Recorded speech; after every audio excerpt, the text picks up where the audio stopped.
Olá pessoal, boa noite.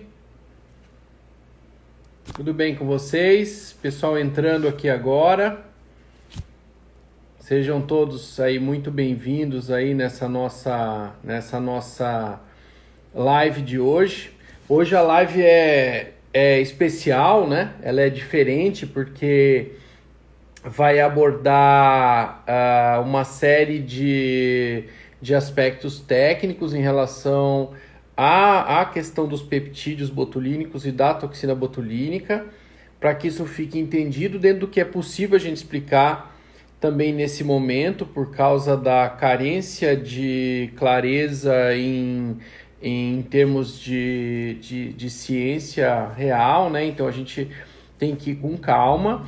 Mas o objetivo dessa live aqui hoje, pessoal, é fazer com que a gente chame atenção para uma novidade interessante no mercado, para que a gente nivele um pouquinho o conhecimento, para que a gente possa discutir mais claramente, mais tecnicamente, semana que vem, numa nova live, e aí aproveitando essa nova live para fazer uma discussão mais dos aspectos clínico-comerciais mesmo desses produtos, né? E nessa nossa live da semana que vem estará presente o representante da Pharma aqui no Brasil e a pessoa que distribui isso, que é o Luciano da Sinclair, né? Então a gente vai contar com a participação deles também, e minha e de mais um biólogo que trabalha comigo no laboratório, na Escola Paulista de Medicina, para a gente poder fazer essa discussão. Mas só que eu resolvi fazer essa live antes um pouquinho, justamente porque eu tinha preocupação que todo mundo entrasse amanhã não, semana que vem, nessa live falando sobre peptídeo, essas coisas, e ficasse tudo muito perdido, muito vago. Então, para que tivesse um aproveitamento melhor, eu resolvi fazer essa live hoje para explicar um pouquinho melhor sobre essas questões acerca da toxina botulínica e do peptídeo botulínico, né? Pois bem, bom, a toxina botulínica, primeiro eu só dar um oi geral para todo mundo aí, que eu tô vendo que entrou várias pessoas. A professora Érica Machado, que trabalha com a gente na equipe, também está aí presente, vários alunos, vários seguidores aí, então obrigado pela presença de todos vocês. Eu sei que 8 horas da noite é um horário, André Benevenuto também. Eu sei que é um horário difícil para todo mundo, né? Porque a maioria tem filhos, né? Então não é fácil trancar as crianças em plena quarentena de coronavírus por mais uma hora nesse horário de pico, né? Mas vamos lá. Bom, então o que eu queria dizer para vocês, né, é que a toxina botulínica, como a maioria de vocês já sabe bem, ela é uma proteína complexa, né? Ela tem uma cadeia leve e uma cadeia pesada, não é isso? Unidas por pontes de enxofre. Essa cadeia leve que a gente chama de LC, light chain, é a parte ativa da toxina botulínica, é ela que provoca a deformação nas estruturas da proteína da fusão SNAP25 no complexo SNER, para impedir a liberação de acetilcolina na fenda sináptica, né? Só que para que ela tenha esse efeito, que é comandado pela essa cadeia leve, pela LC, né, pela light chain, ela precisa de uma cadeia pesada, que a gente chama de HC, high chain, né? Heavy chain, perdão. Essa cadeia pesada, ela pesa 100 kilodaltons, a leve pesa 50.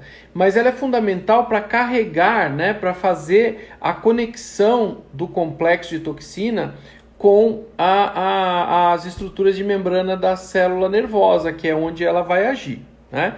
Uma vez que ela faz essa conexão através da cadeia pesada, ela é internalizada, ocorre um processo de endocitose, né? Que a grosso modo, assim, de maneira geral, é um sistema vesicular que se forma, mas também tem outros sistemas de endocitose que não são só exclusivamente o sistema vesicular, mas que carregam essa molécula toda para dentro da célula, ou seja, para dentro do citoplasma do neurônio colinérgico, que é onde ela vai agir. Depois elas se separam novamente e a cadeia leve de 50 kilodaltons, né, a light chain, ela vai procurar, né, por afinidade, o seu sítio ativo no complexo SNER, na fusão SNEP25. Então é assim que ela age. Isso é bastante conhecido, é a maneira clássica com que a toxina botulínica age em cima de estruturas nervosas colinérgicas na junção neuromuscular, né, com o objetivo, então, de causar uma paralisia nas unidades motoras do músculo. Bom, isso daí, a grosso modo, só para dar uma explicação mais assim, mais aberta, mais ampla, né? Agora, o que está se falando muito é a questão do tal do peptídeo botulínico, né? A indústria vem chegando aí com essa questão do peptídeo, de como nós devemos trabalhar com ele. Será que ele compete com a toxina? É para eu não usar mais toxina botulínica? Não é? Ele é melhor que a toxina? Bem, não é nada disso, tá? A função do peptídeo botulínico não é competir com toxina botulínica, é para ser usado em associação com a toxina botulínica, tá? É para ser usado em associação. Então, esse é o objetivo central. Por quê? Porque a toxina botulínica, ela vai agir no músculo, tá? No músculo. O peptídeo botulínico, ele é dermoepidérmico, tá? Então ele vai agir superficialmente. Qual é o contexto todo em cima disso? O que é esse tal de peptídeo botulínico? Bom, nada mais é, pessoal, do que simplesmente a indústria pegou a cadeia leve da toxina botulínica, a LC, a light chain, tá? E com uma tecnologia de nanopartícula, né, de nanotecnologia de penetração, né, que eles chamam de TPC no artigo deles, que eles justificam o uso, né?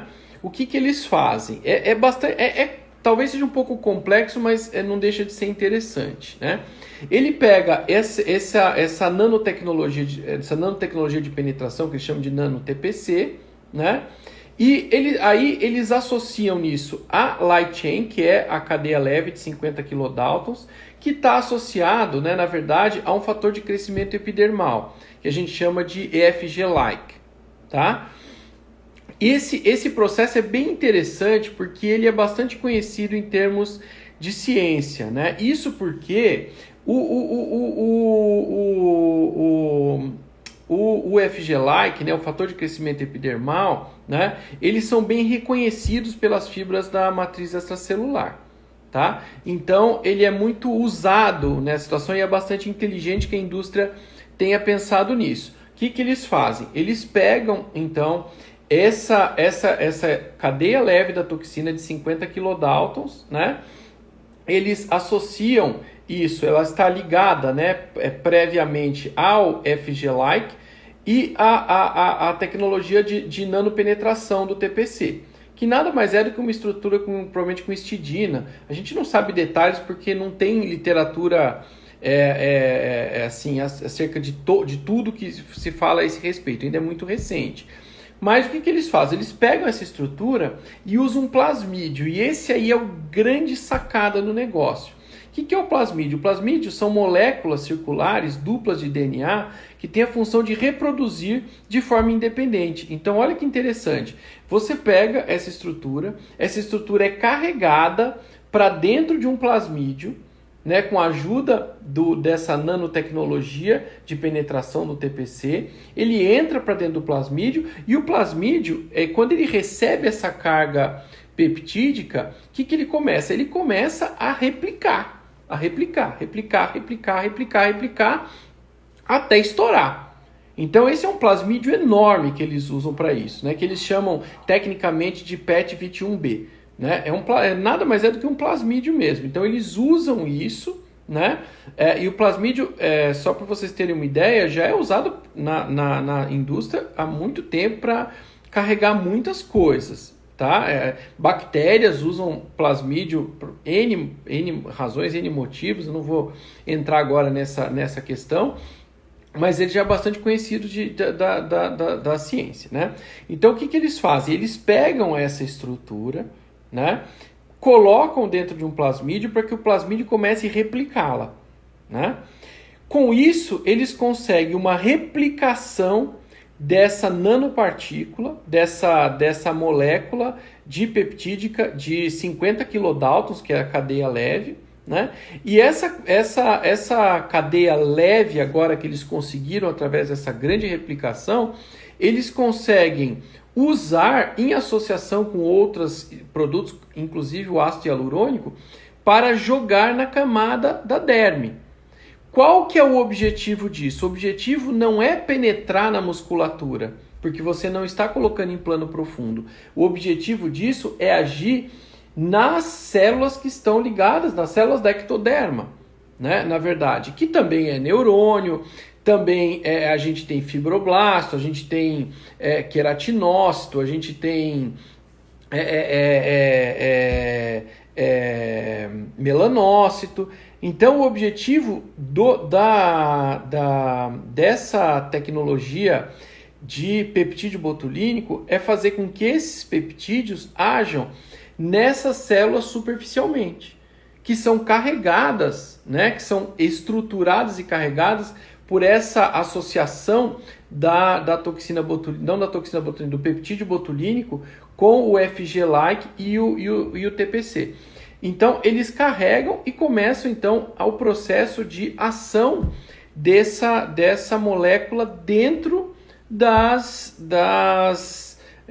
células-alvo, né? Então, com isso, você acaba tendo melhora de pigmentação, né? Porque ele age em cima de fibroblasto, de melanócito. Você começa a ter estímulo de fibroblasto, porque o fator de crescimento epidermal, né, ele estimula, né, a replicação de fibroblasto, né? Então ele faz isso, ele aumenta o colágeno e melhora a formação do epitélio, né? Então você melhora a qualidade da pele, você estica a pele, você remove rugas finas, você remove manchas, você remove cicatrizes de acne. Então essa é a promessa da indústria, né? A gente ainda tem que avaliar até que ponto esse produto vai ter essa eficiência toda. Mas pelo que eu pude avaliar, pelo que eu pude checar, pelos estudos clínicos, os resultados são bem interessantes. Então, esse negócio que chegou o peptídeo botulínico e acabou a toxina botulínica, isso não é verdade. Chegou o peptídeo botulínico para ser associada à toxina botulínica. Ele vai associar no uso. Uma vai simplesmente fazer paralisia de unidade motora muscular, né? E a outra que é o peptídeo, vai refinar o resultado. Porque quando você paralisa um músculo da face, que produz mímica, não necessariamente você consegue remover os padrões de ruga de forma ampla. Vocês já devem ter tido experiência com isso. Dependendo do padrão de ruga que o paciente forma, né, de HIIT de dinâmica, você não consegue eliminar tudo. Isso porque também existe uma diferença, isso é de pessoa para pessoa, né, de tecido gorduroso acima dessa camada muscular entre o músculo e a pele, né? E isso vai fazer com que algumas toxinas, algumas vezes, alguns pacientes tenham um resultado muito incrível e outras vezes você precisa de doses bem maiores também, né? Porque fica aquelas ruguinhas finas ainda ali. A vantagem do peptídeo é para ser usado nesse momento. Muito está se falando, porque o peptídeo botulínico ele não vai causar reação imunológica. Bem, essa afirmação a gente ainda não pode fazer. Então, o que eu digo, né, é que o peptídeo botulínico ele deve ser usado junto. Né? A gente faz o padrão de toxina botulínica e onde você percebe aquelas rugas mais finas, mais delicadas, você pode usar o peptídeo botulínico que vem em associação com o ácido hialurônico, que tem a grande vantagem de ser apolar, né? Então, com isso, você consegue um padrão de preenchimento, um padrão de lisura da textura da pele, melhora de manchas e etc. O que me parece muito claro é que o peptídeo botulínico veio para substituir o mesobotox. Isso não tenha dúvida. Né? Então, o peptídeo vem para substituir o mesobotox. Eu não sei quantos de vocês já tiveram experiência com mesobotox, mas mesobotox é aquilo lá, né? Você pega a toxina botulínica normal, hiperdilui ela, né? Então você dilui num padrão de 7 ou 10 ml, né? E fica com ela hiperdiluída. Qual o objetivo? Aplicar de forma bem superficial, né? Melhorar aqueles padrões de rugas bem finas, tal. A gente sabe que o mesobotox ele tem uma condição de resultado mediano.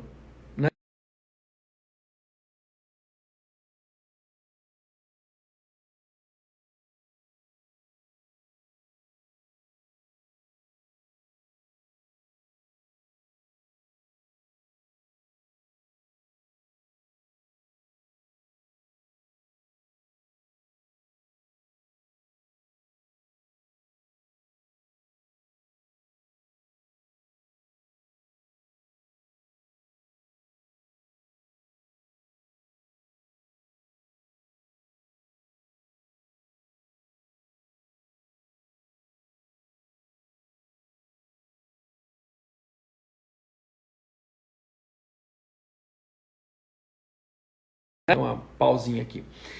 Então, pessoal, quando a gente tem esse tipo de padrão, né, e a gente tem áreas do nosso rosto e que existe pouca espessura entre pele e subcutâneo profundo e região periosteal, a gente acaba correndo o risco dessa toxina migrar e pegar músculo que não quer. Então isso é muito comum, por exemplo, no mesobotox, quando a gente vai fazer essas ruguinhas finas aqui debaixo dos olhos. Por quê? Essas ruguinhas que ficam na região zigomática, né, elas estão numa região perigosa, porque aqui tem a inserção dos músculos zigomáticos. Né? Aí fala assim, poxa, mas eu estou fazendo mesobotox muito superficialmente, bem superficial mesmo. E aqui é a inserção fixa dos músculos zigomáticos, com certeza. Porém, como aqui é a região malar, a distância entre a inserção fixa do músculo e a pele é muito pequena. Em algum tem um paciente mais gordinho, não é tão pequeno, mas na maioria dos pacientes essa diferença ela é muito pequena. Isso faz com que a toxina possa migrar com muita facilidade. Então, você sobrecarregar essa região com mesobotox, por mais que seja hiperdiluído, tem casos que pode dar assimetria, um comprometimento temporário no padrão de sorriso. E a gente sabe que comprometer o padrão de sorriso em músculo zigomático é a receita do desastre, porque os músculos zigomáticos têm a função importante de tracionar o lábio para cima e para trás. Então, se você bloqueia ele, vai ser um enorme de um problema, né? Pois bem, então isso é uma coisa importante. A ideia do peptídeo botulínico é justamente evitar esse tipo de coisa. Porque como ele não está associado à sua cadeia pesada, ele não consegue fazer a penetração que a toxina botulínica faz nas áreas alvo da toxina botulínica. Esse é o grande negócio. Entenderam? Então, mesmo que ele difunda e pegue um pouquinho, essa proteína leve, essa cadeia leve, essa L-chain, que é a parte que ativa, ela não consegue penetrar no citoplasma do neurônio.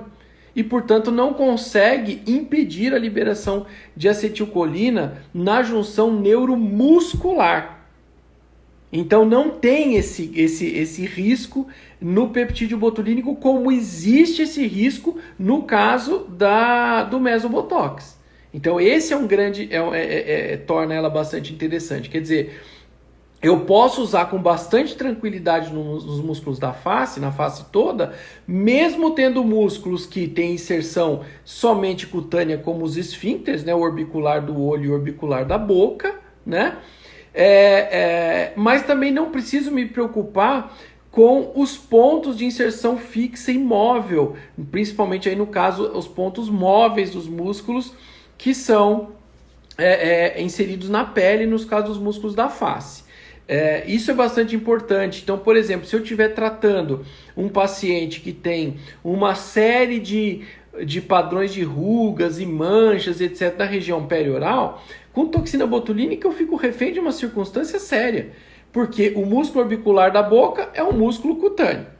Ele tem inserção dele, é bem superficial, porque ele é um esfíncter, né? Só que nessa mesma região eu tenho levantador de ângulo de boca, levantador do lábio superior de nariz, levantador do lábio superior, zigomático menor, zigomático maior, risório, abaixador do ângulo da boca e abaixador do lábio inferior, todos eles inseridos no mesmo plano, ou muito, muito, muito próximos uns dos outros, né? E isso torna a aplicação de toxina botulínica nessa região conhecidamente assim como um pesadelo. Então todo mundo tem muito medo de fazer toxina nessa região.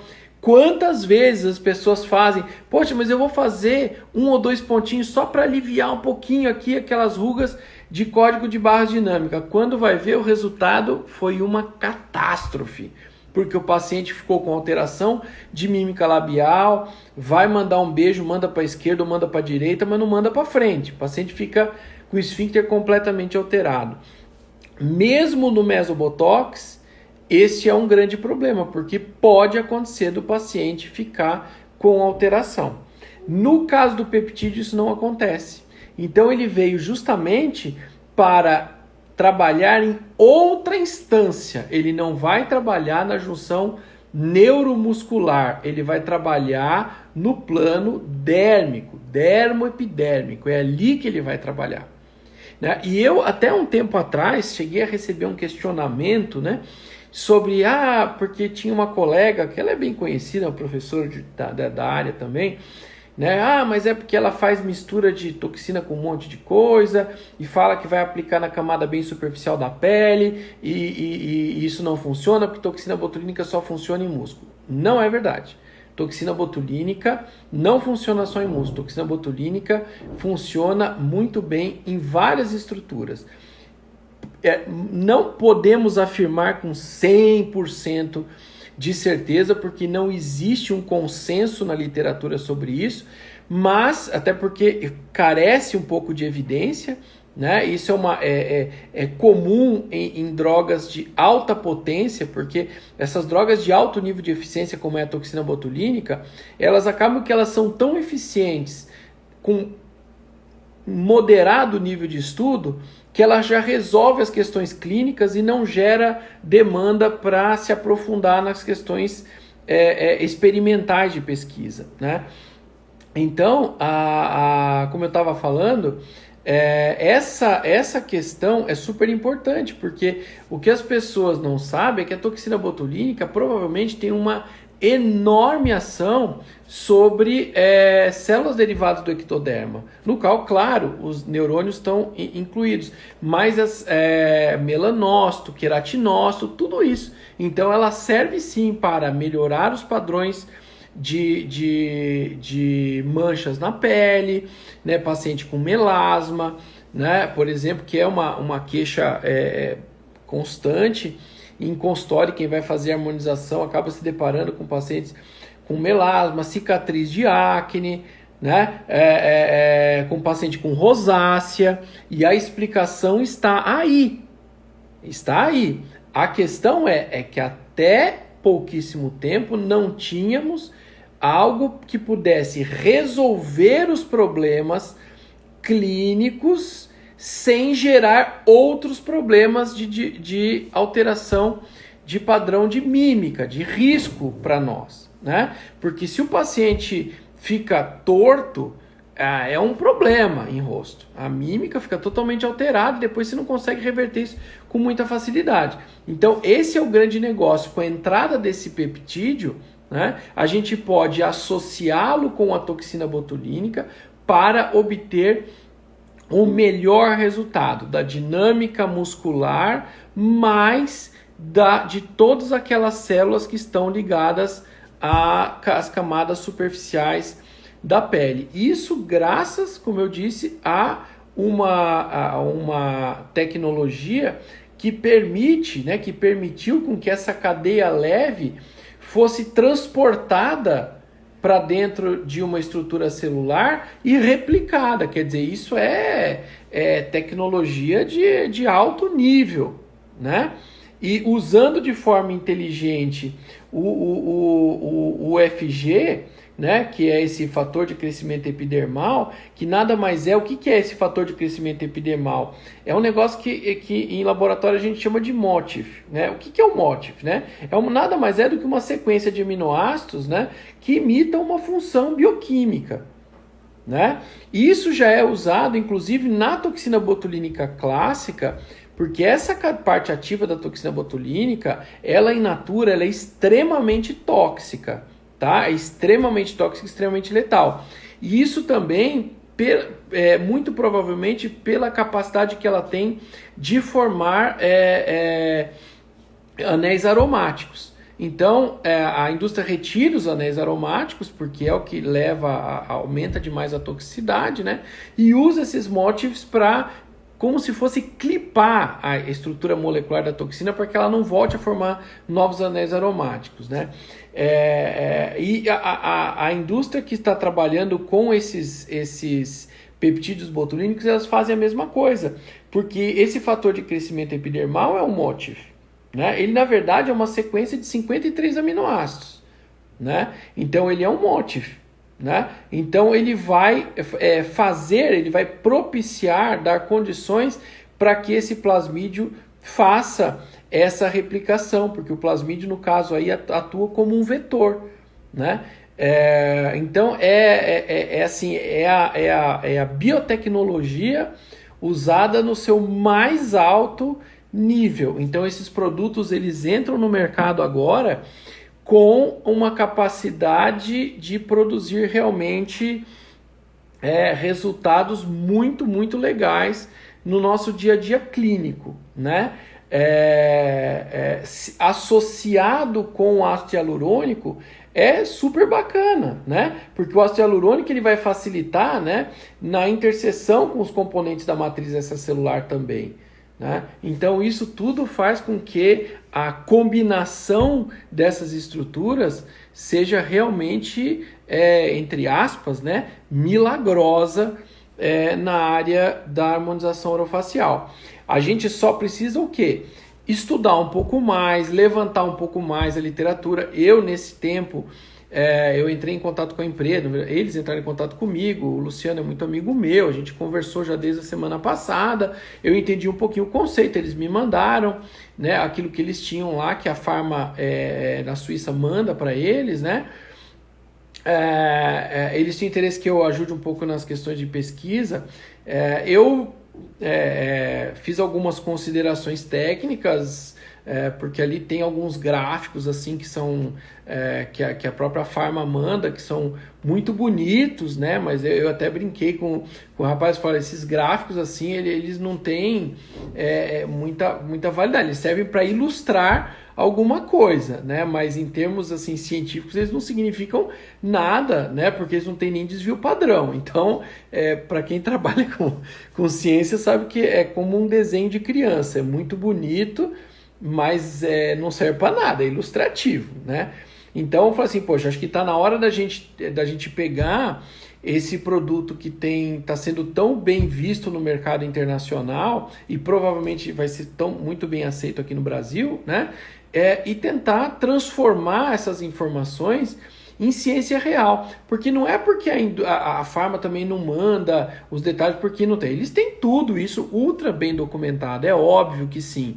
Mas também não manda porque tem coisa que a indústria não abre no seu processo, faz parte do segredo de produção, de trabalho. Então isso também é normal, eu trabalhei bastante tempo com a indústria e sei bem como é que essas coisas funcionam, né? Mas acho que a gente aqui pode desenvolver um pouco melhor as questões das explicações que estão por trás disso, que não passa, como eu também já ouvi por aí, pelas questões do baixo peso molecular da molécula. Não é por isso que ela penetra rapidamente no tecido, porque o que faz uma proteína, né, penetrar, ou um peptídeo que seja penetrar rapidamente, não é necessariamente somente o seu peso molecular, é a sua capacidade que ela tem de se fixar nos receptores de membrana do seu sítio ativo, né? E pouco importa se ele faz isso de maneira muito rápida ou rápida, mas não tão rápida assim. Essa não é a grande questão, porque nós não vamos ficar brigando com o sistema imunológico. A ideia é a gente trabalhar de forma sinérgica, né? Junta, faz a toxina, depois já usa o peptídeo. Porque se a gente fala, não, eu faço a toxina botulínica hoje, ali daqui 15 dias eu uso o peptídeo, aí a gente vai precisar estudar mais um pouquinho para ver a questão da interação imunológica, como é que é, porque esse peptídeo ele não tem a proteção do complexo hemaglutinina da maioria das marcas de toxina. Então, se ele realmente demorar para penetrar, ou se ele não penetrar tão rapidamente, e mais uma vez eu reforço, não é por causa do peso molecular que faz com que ele penetre tão rapidamente assim, tá? O peso molecular é somente um dos fatores que faz com que uma neurotoxina tenha penetrância rápida, ela não é a única, tá? Existem N exemplos que podem desconstruir esse raciocínio, principalmente em venenos, né? Então não é somente essa questão, né? O que me parece extremamente pertinente e inteligente é a associação da estrutura com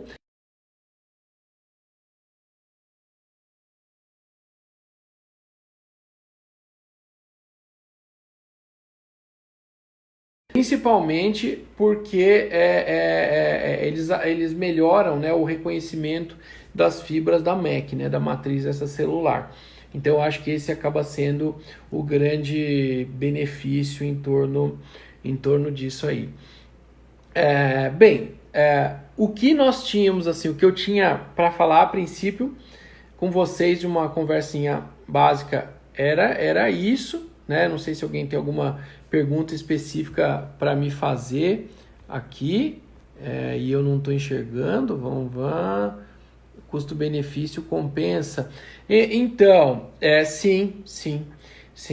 Pelo que eu soube, eu não comprei ainda, mas pelo que eu soube, o custo-benefício é super barato, né? Então, o custo-benefício com certeza vai compensar pelas informações que eu tive da empresa. Desculpa, gente. Eu não vou falar especificamente de produto, de preço ainda, porque na live da semana que vem nós vamos ampliar um pouquinho essa discussão técnica, mas como nós vamos ter a participação dos dois representantes da marca no Brasil, ao vivo nessa live, por isso que eu convido vocês a assistir, e aí eles vão poder falar das condições, de quanto custa, da relação custo-benefício, etc e tal, e eu e meu colega de laboratório, Rodrigo, vamos ficar no resguardo técnico, né, para corrigir aí o rumo das informações, porque quem me conhece sabe que a empresa, quando me contrata ou me contrata, não é o caso, mas se associa a mim para fazer alguma live ou dar alguma aula, eles têm que estar preparados, né, para que eu possa fazer uma análise criteriosa e técnica e não uma análise comercial, né? Estou falando aqui do produto porque o produto eu acho que se justifica, a ideia me pareceu interessante, a empresa é uma empresa de altíssima tecnologia, uma empresa reconhecida internacionalmente, né? Então eu achei interessante. E como todos estão falando, querendo mostrar, querendo fazer esse negócio de peptídeo, eu vim querer separar um pouco assim o joio do trigo, sabe? Para que as pessoas não fizessem muita confusão, né? Conceitual, né? Parece que tem uma absorção muito maior, né?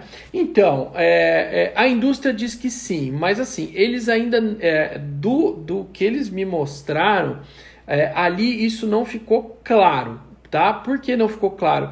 Porque aqueles gráficos, como eu falei para vocês, aquilo é ilustrativo, mas ele não tem uma lógica em termos de metodologia, tá? Então não dá para a gente seguir aquilo, comparar com a metodologia e falar assim, ah não, ok, o resultado é esse por causa disso. Não, aquilo é só um gráfico que está ali ilustrando, né? Então eu não tenho como dar essa informação ainda para você, mas que ele parece ter uma ótima penetrância, eu não tenho nenhuma dúvida. Vamos ver quem mais está perguntando aqui. Admiro o seu trabalho, parabéns, muito obrigado, gente, obrigado.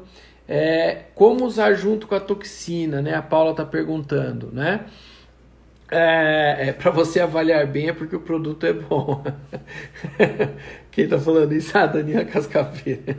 É porque ela tá acostumada com eu fazer algumas críticas. Eu não faço críticas aos produtos, assim, eu faço crítica à metodologia. Porque assim, a maioria dos produtos que eu faço alguma crítica da explicação do porquê funciona, são produtos que eu uso e eu gosto de usar, né? Eu mesmo no congresso no Face, né, dei uma aula lá que o Altamiro e a Maristela Hurtado, eles me chamaram, né, para dar uma aula lá sobre Sculptra, né? Eu fiz algumas considerações duras a respeito do bioestímulo de colágeno, tal. Mas isso não significa que eu não gosto. Quem me conhece sabe que eu sou apaixonado pelo Sculptra. Eu só falo assim, olha, que é mais os fins justificam os meios, porque a forma com que a indústria alega que ele funciona não se justifica, não se demonstra cientificamente.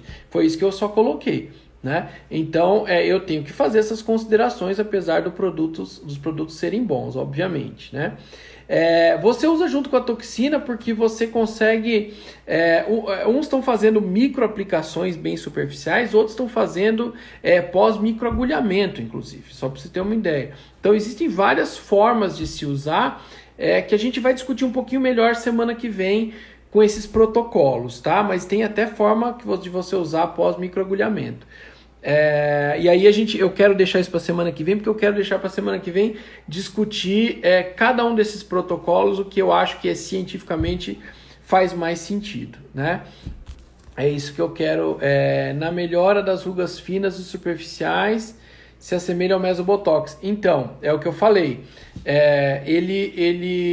Eu acho, né, eu tenho a impressão, pelo menos pela lógica do produto, é que ele é muito melhor que o mesobotox, porque o mesobotox ele é o complexo todo hiperdiluído. O peptídeo ele é só a parte ativa e ele não vai agir dentro da junção neuromuscular, porque não é o objetivo, ele não está associado ao HC, né, que é o heavy chain, que é a cadeia pesada que faz essa junção, ele está separado. Então ele não vai agir, o que é ótimo, porque não tem risco de, numa migração, ele causar alteração de mímica, né? Então esse é o grande negócio, ele é feito para ser aplicado na região de derme mesmo, derme epiderme, tá? Você já testou o Mesquin Swiss? Não, eu não testei ainda.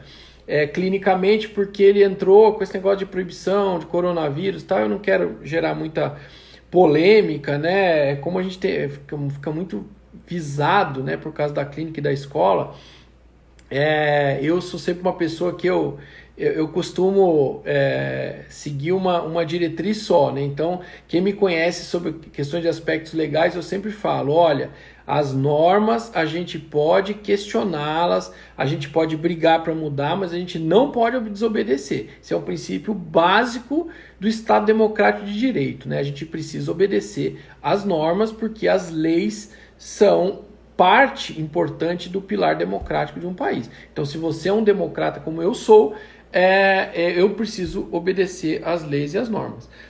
Então, até porque também tem a minha atuação dentro do Conselho de Odontologia em São Paulo, então eu também não posso ficar me expondo. Então, eu respeito, por isso eu não usei ainda. Então, em vez de usar, porque usar é de menos, né? Usar é uma coisa muito simples de usar, não tem muito segredo. Mas eu fui atrás da literatura que dê suporte, porque somente a informação que a indústria passa é uma informação insuficiente, porque ela, na verdade, é o objetivo de uma informação comercial, né?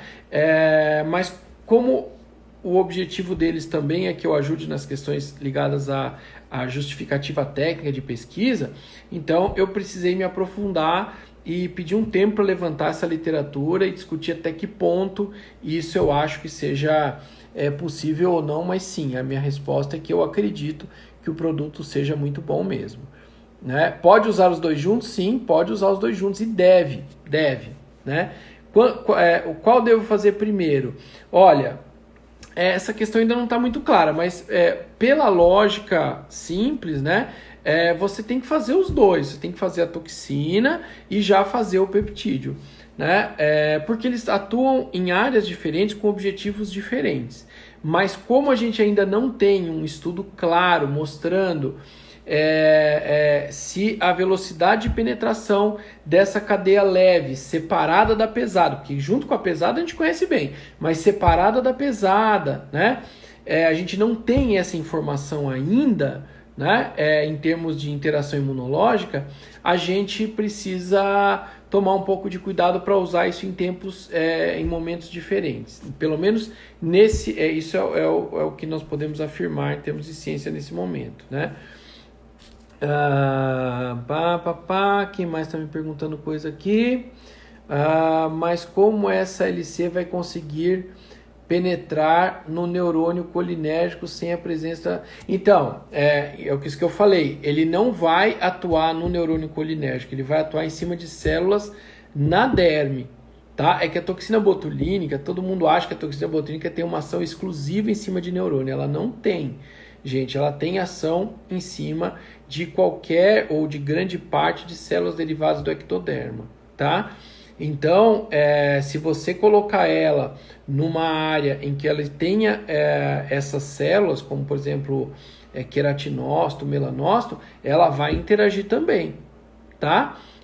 Eu só não devo colocar a toxina botulínica pesada e leve, porque o objetivo da toxina botulínica do Botox ou do Dyspor ou de qualquer outra marca que você esteja acostumado a usar, é atuar no músculo. Se você colocar muito superficialmente, como se faz no Mesobotox, ele pode trazer uma série de problemas na hora que ele difundir um pouquinho e pegar músculos que você não quer e dar algum efeito ruim. E também ela não vai ter a mesma penetrância, a mesma efetividade que um peptídeo que foi preparado para isso, quer dizer, a parte ativa que tem um carregador que faz ela entrar rapidamente na célula-alvo. Então, esse é a grande questão da nanotecnologia de penetração que eles falam, tá?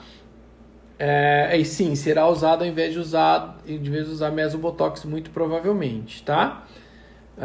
Quem mais está perguntando aqui? Deixa eu ver.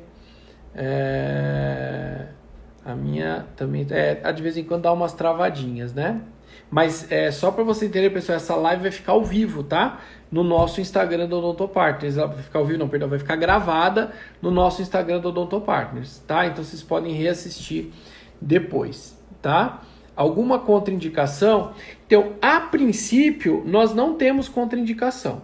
A princípio, nós não temos, porque é só em camadas muito superficiais. Então, as contraindicações também aí cairiam muito rapidamente em termos de justificativa, tá?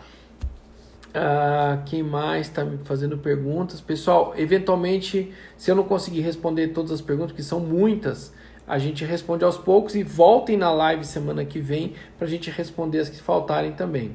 O peptídeo tem ação melhor e mais duradouro que o Mesobotox? Muito provavelmente sim, porque ele é específico para isso. Ele vai atuar diretamente nessas células da camada de derme e epiderme. Então não tenho nenhuma dúvida que ele deve ter uma ação muito melhor que o Mesobotox. E inclusive existem relatos que falam com que esse peptídeo ele prolonga a ação da toxina botulínica.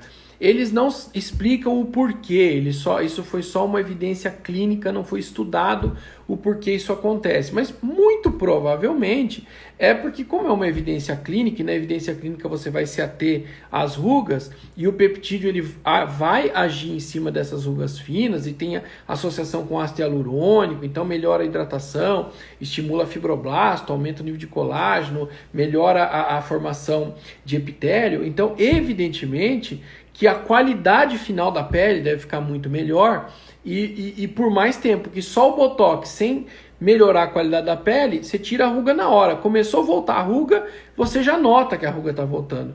E com esse produto, com o peptídeo, ele provavelmente dá uma sensação de esticar o efeito, o resultado por mais tempo, tá?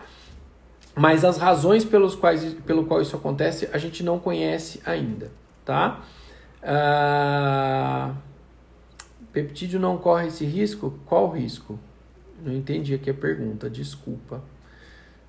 Faz ela de novo. A duração, então, não tem estudo em cima de duração. Teoricamente seria mais ou menos os 6 meses, mas em associação com a toxina, clinicamente tem se demonstrado que o efeito final, toxina botulínica mais peptídeo botulínico, tem dado um efeito maior do que os 6 meses, mas isso ainda é prematuro a gente fazer grandes afirmações acerca disso e as razões pelo qual isso acontece, tá?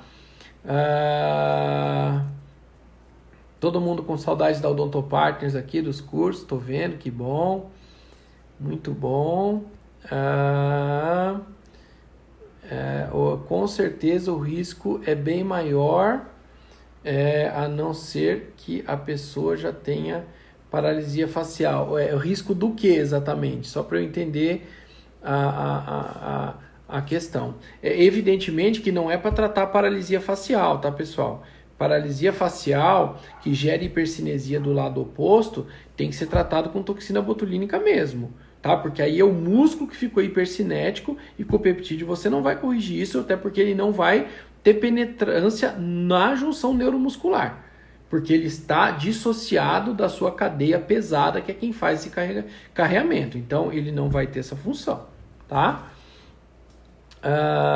Que mais? Professor Flávio, por excelência, obrigado. Reduz a oleosidade, com certeza. Né? Com certeza, todas aquelas células que são dessa camada, pode ser que interfira até no processo de ereção do pelo. É muito provável até, tá? Então, tudo isso tem, com certeza, alguma relação.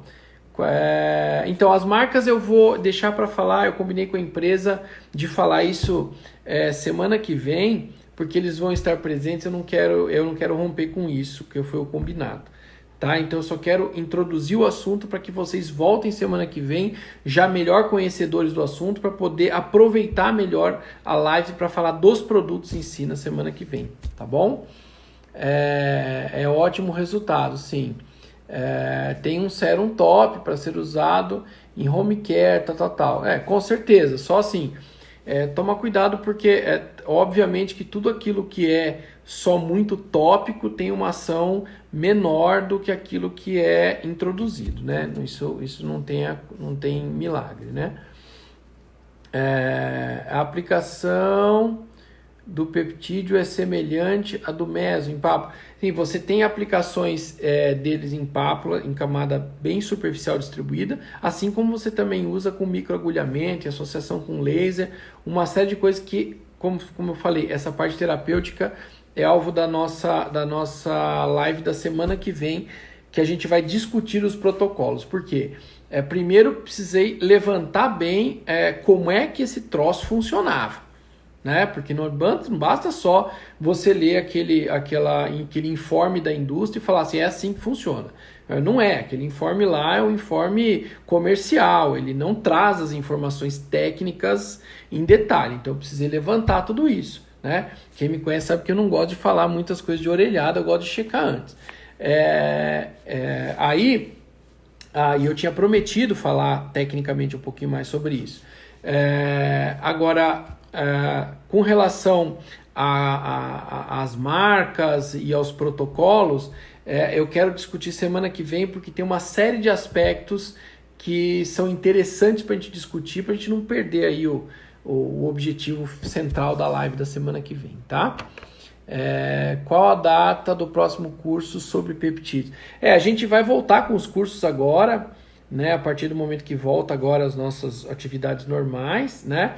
Mas vamos voltar com alguns cuidados extra, né? Isso é importante. A gente não vai manter a mesma lotação nas salas que a gente sempre tem, porque os cursos são muito concorridos. A gente vai limitar o número de alunos para que tenha um distanciamento social. Todo o padrão de alimentação foi alterado, processo de biossegurança completamente alterado, para mesmo a gente podendo voltar quando o Dória permitir, a gente o faça com segurança, né? Porque não é porque o Dória permitiu que está tudo resolvido. Não, ok, o Dória permitiu, podemos voltar. Agora vamos pensar na forma de fazer isso da melhor maneira possível. E também aproveito para convidar vocês, porque na semana que vem, se não me engano, no dia 27, às 19 horas, nós teremos uma live muito incrível, muito incrível. Essa live participarei eu, uma profissional do Centro de Vigilância Epidemiológica especializada em infecção hospitalar, outra profissional vigilância sanitária especializada em infecção hospitalar e um dos médicos-chefes da infectologia do Hospital Emílio Ribas e Centro de Controle de Doenças em São Paulo, né? Então, assim, é um dream team aí que a gente juntou para discutir a questão do coronavírus no consultório odontológico. Quais são os melhores protocolos, porque os três são altamente experientes em protocolo de biossegurança, até porque o Dr. Francisco, que é o cara do Emílio Ribas, ele é um dos médicos-chefes lá, ele que está na linha de frente do principal hospital de infectologia de São Paulo, um dos principais do Brasil, né? Então ele vai tocar isso com a gente na semana. Então não percam, no dia 27, às 19 horas, essa live vai ser imperdível, porque vai parametrizar aquilo que é importante para vocês no consultório, ou seja, aquilo que é bobagem e aquilo que é importante em termos de biossegurança para prevenção do coronavírus, tá bom? Estamos chegando aqui ao finalzinho da nossa live, né? Quem mais fez muitas perguntas aqui? Como falei de marcas comerciais e protocolos de aplicação, é o objeto da live da semana que vem, porque a própria empresa pediu para que eu não abordasse isso agora, que eu abordasse isso na presença deles também semana que vem, então eu vou respeitar isso, né? É uma biblioteca viva. Tem gente que já falou que já usou o Boca, que é incrível, maravilha, isso aí, né? Eu só estou dando as explicações de como ele funciona. Como aprender o protocolo, a gente vai falar disso na semana que vem na live com a presença dos representantes da indústria, tá? Nós vamos discutir esses protocolos aí, tá? Peptídeo na clínica, máscara para usar após microagulhamento e sérum para ser usado em home care. Exatamente, André Benevenuto está colocando, já está adiantando o protocolo que eu falei que ia falar semana que vem. Ela é sempre rapidinha, né? Então ela já está falando assim, professor Jorge von Zuben aqui, agraciando aí com a presença dele. Obrigado, Jorge. O Jorge é professor da equipe nossa lá aqui em São Paulo. É um dos grandes nomes aí da área de dor orofacial no Brasil. E um prazer ter você aqui, Jorjão. Além de um puta de um amigo, né? Porque é meu amigo e meu colega de turma desde da época do mestrado lá na Escola Paulista de Medicina, lá no começo dos anos 2000, né, Jorjão? Faz tempo pra burro, né?